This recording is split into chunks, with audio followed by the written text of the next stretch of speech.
அப்பாவுக்கு ரொம்ப சந்தோஷம். எங்களுக்கு நன்றி சொல்றோம். எங்க எல்லாருக்கும் இந்த மாதிரி சாரிங்களை கொடுத்துருக்கிறாரு. நாங்க எல்லாரும் ஒன்னா கட்டின்னு வந்திருக்கோம். ஐயா நல்லா இருக்கணும். நன்றி. யாருமே இல்லைன்னு நினைச்சோம், ஐயா இருக்கிறாரு. எங்களுக்கு ரொம்ப சந்தோஷம். சாப்பிட்றப்ப அவரை ஒவ்வொரு நாளும் நினைக்கிறோம். அவர் நல்லா இருக்கணும். எனக்கு ரொம்ப சந்தோஷம் ஐயா. அந்த மெட்ராஸ்ல யாருமே இல்லை எனக்காக.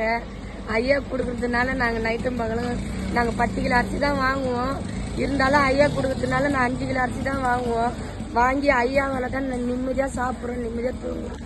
வர நேரத்தில் ஏதோ ஒன்று செய்து சாப்பிட்டு நிம்மதியாக தூங்குறோம். ஐயா இல்லாதவங்களுக்கு தெய்வம் துணைன்னு வாங்க. ஐயா தான் எங்களுக்கு துணையாக இருக்கிறாரு. ஐயாவுக்கு நன்றி ஐயா, நன்றி ஐயா. ஸ்ரீ சாய்ராம். ஐயாவுக்கு நன்றி. எங்களுக்கு தாய் வீட்டு சேர்ந்த மாதிரி கொடுக்குறாரு. ஆனால் நாங்கள் என்றைக்கும் மறக்க மாட்டோம். ஆயுள் உள்ள வரைக்கும் மறக்க மாட்டோம். அவர் நல்லா இருக்கணும், அவங்க குடும்பமும் நல்லா இருக்கணும். எங்களுக்கு எந்த இது இல்லாத எங்களுக்கு எந்த அளவுக்கு கொடுக்குறாருன்னா அது வந்து அந்த ஆண்டோட செயல் தான்.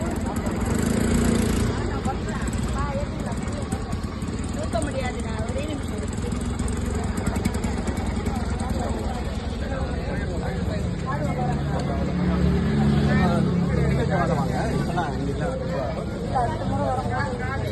இந்த மாதிரி நாள் வராது.